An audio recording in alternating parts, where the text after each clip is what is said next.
Hey class, didn't think you'd see me again so soon? Well, here I am on YouTube. So in this video, I sit down with someone and talk about Section 8 who's had real life experience working with clients and dealing with Section 8. Enjoy. I sat down with Joe Anderson, a former Section 8 coordinator with HRDC, and asked him about the eligibility process with Section 8. Yeah, it's easy to get on the wait list. One fills out a 1 or 2 page questionnaire about employment, family status, income, no problem. But then you sit and you wait, and you wait, and you wait for years. And so right now in the Bozeman area, the wait list isn't moving. So one can actually get on the program now if one's not already on the program. When one gets to the top of the wait list and eligibility is tested and determined, looking primarily at income.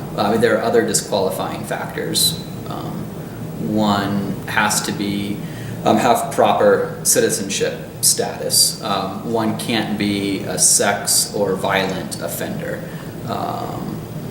There can't be a felony drug conviction in the last 5 years. One can't owe money to a public housing agency.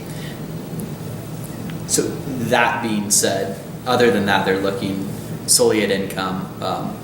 Essentially, are you low income enough to be on the program, to get help with your rent? So once someone's actually on the list, what are some of the main obstacles and hurdles that they face? I think funding is the primary issue. Insofar as the feds say a person shouldn't pay more than 30% of their income for housing costs. Half of Americans pay 30% or more of their income for housing costs. Therefore, if one's using that as a guidepost, then half of adults living in this country should have rental assistance, but that's not the case. So, but the bar is much lower for Section 8 with income limits. Many people aren't aware of the program. Persons may not know how to access the program. When a person needs it, like let's say a person is expecting a child who's on the way, they need help now. So they may get on the list, or they may say, oh, well, I can't sit around and wait for 4 years for that to kick in.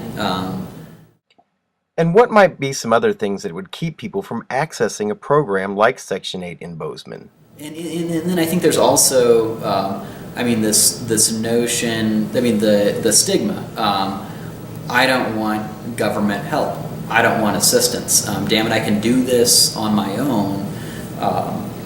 And so, that kind of mentality, which is respectable, but it doesn't match up with the economic reality where there's so much suffering and there's so much need.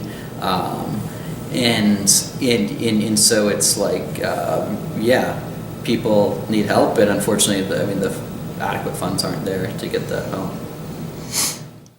So once someone's received their voucher, what kind of obstacles do they face once they're trying to find a place to live? The price point is what's difficult. All housing authorities set limits for what's considered affordable in the area, but that's not a recommendation. That's a requirement that if you're to get a voucher,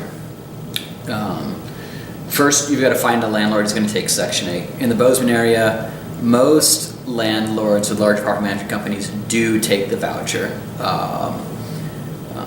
There are some landlords, especially that work around with like MSU and the students, who aren't taking the voucher. Landlords who aren't interested in having an outside set of eyes looking in on their interactions with tenants, who may or may not be following the law. They probably don't want a state agent involved. So they're maybe not going to take a voucher. They're not required to take the voucher. The problem, though, is the affordability piece. What the state in Helena is the housing authority for the Bozeman area because the population is so diffuse. what they determine as affordable for rent doesn't match up with the increase in rent trends it doesn't keep up. So then you're forcing persons into the lowest quality of housing. So like it wasn't uncommon for me to pull up into a trailer park, drive through, find the crummiest trailer, and sure enough, that was the house that I was, supposed to report to do the inspection.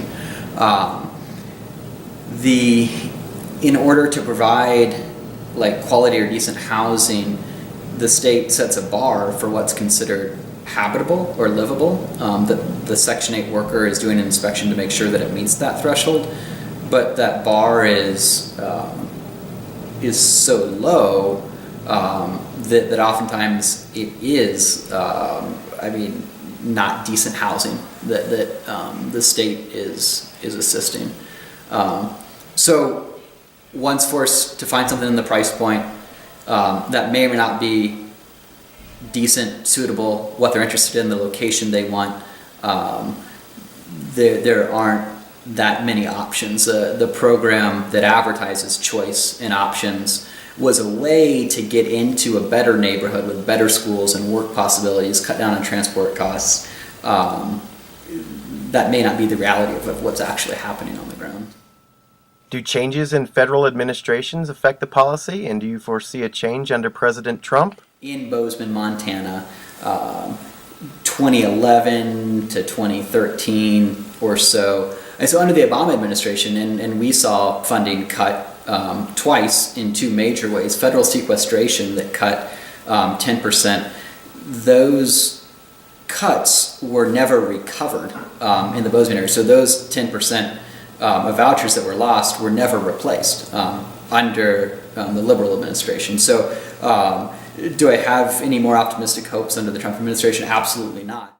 Once you get back into class, please type in social work camp in the chat box so we can start the discussion on Section 8 in your community.